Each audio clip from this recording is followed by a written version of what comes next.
दहेज, समाज क्या कहेगा। हमें तो आपकी बच्ची पसंद आ गई है। हमारे लड़के की कद काठी के हिसाब से देखे तो दोनों की जोड़ी बहुत अच्छी लगेगी। जैसा आप सही समझे।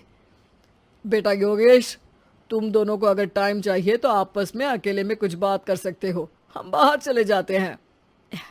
जी पिताजी, जैसा आप कहें। योगेश और सविता को अकेले वक्त देकर सब वहां से चले जाते हैं। चाय कैसी लगी? चाय भी अच्छी लगी और आप भी। सच में? हाँ, मैंने तो फोटो देख के ही हाँ बोल दिया था। मुझे भी आप अच्छे लगे। आपको कुछ पूछना हो तो पूछ लीजिए, जैसे खाना बनाना आता है या नहीं, घर के क्या क्या काम कर लेती हूँ, वगैरह वगैरह। वो तो मेरी माँ आपकी माता जी से पूछ ही लेंगी। वो मेरा डिपार्टमेंट नहीं है। इधर योगेश और सविता जिंदगी भर का साथ जोड़ने की बात कर रहे थे। उधर सविता के पापा योगेश के पिताजी के सामने हाथ जोड़ के खड़े थे। देखिए, हमारा बेटा पढ़ा लिखा है, अच्छी नौकरी करता है। उसमें जितना पैसा लगा है कम से कम उतना तो मिलना चाहिए ना। 10 लाख से कम में तो नहीं हो पाएगा। बेटी हमारी बहुत होनहार है और 7 लाख भी तो कम नहीं होते हैं ना जी। अगर आप हमारी बेटी को शादी के बाद काम करने देंगे तो 3 लाख तो 6 महीने में ही कमा लेगी। हमारे घर में ये सब नहीं होता। औरतें घर संभालती हैं और आदमी बाहर के काम। जरा मेरी बात तो समझिए। एक कार देने के बाद 10 लाख रुपए नगद देने में हमारी कमर टूट जाएगी और इसके अलावा टीवी फ्रिज तो देना ही पड़ेगा। शादी की तैयारियां, मेहमानों की पूछ परख, बारातियों का स्वागत। बेटी की शादी में बाप पर बहुत दबाव होता है जी। देखिए, हमारा बेटा कोई दुकान में रखी चीज नहीं है जिसके ऊपर हम भाव ताव कर सके और आप उसे कम दाम में खरीद लेंगे। 10 लाख से एक भी रुपया कम नहीं होगा। ठीक है, जैसा आप कहे जी, पर आधा पैसा अभी और आधा कन्यादान के वक्त दे देंगे। अरे, इसमें भी किश्त मांग रहे हैं आप? हमने तो सोचा था कि अच्छा परिवार होगा आपका। अच्छा ही परिवार है देवनाथ जी, पर पैसों की थोड़ी तंगी है ना, वरना सब ठीक ही है हमारे परिवार में जी। देवनाथ वहां से अपने बेटे योगेश को लेकर चले जाते हैं और कुंडली मिलवाई जाती है। 36 में से 32 गुण मिलते हैं। जल्द ही शादी का मुहूर्त भी निकल आता है। अब कन्या को बुलाइए। आओ बेटी, यहाँ बैठो, योगेश की बाई और। मंत्रोच्चार शुरू करते हैं। मंगलम भगवान विष्णु मंगलम गरुड़ध्वजा मंगलम। सविता के पापा सविता और योगेश के बीच में जाकर बैठ जाते हैं। बेटी, तेरी माँ को यहाँ बैठना था, पर तेरी विदाई नहीं देखना चाहती होगी शायद, इसीलिए पहले ही चली गई। बाबा, हंसी खुशी का माहौल है, रोने का समय तो विदाई के वक्त होता है ना, तब ये इमोशनल अत्याचार कर लेना। अभी तो मुस्कुराइए, कैमरा आसपास ही है। तभी पीछे योगेश के पिताजी आ जाते हैं।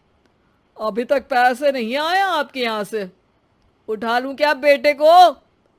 आते ही होंगे, मैंने अपने छोटे भाई को व्यवस्था करने के लिए कह दिया था।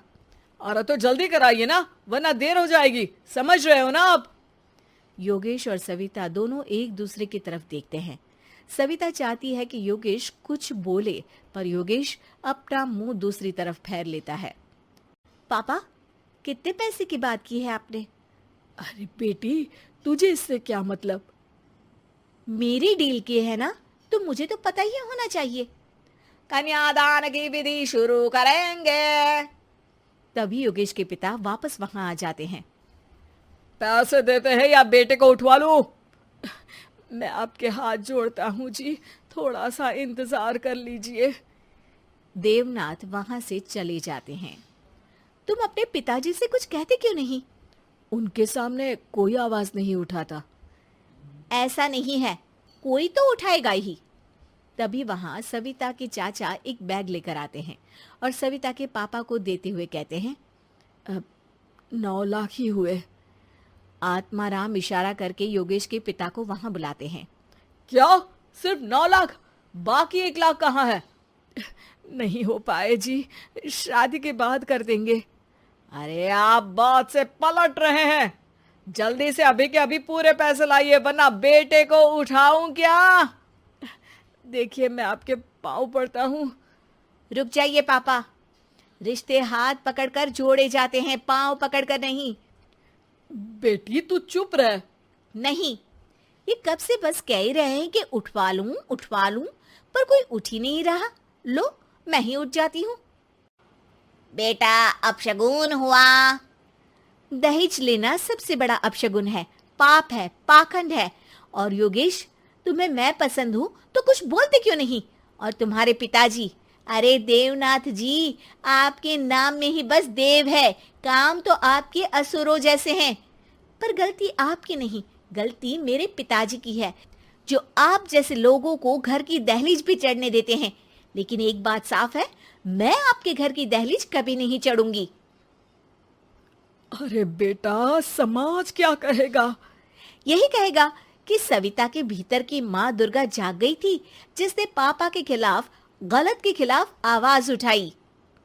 आसपास के लोगों ने जोरदार तालियां बजाई। समाज की तालियों से पता चला कि समाज क्या कहेगा।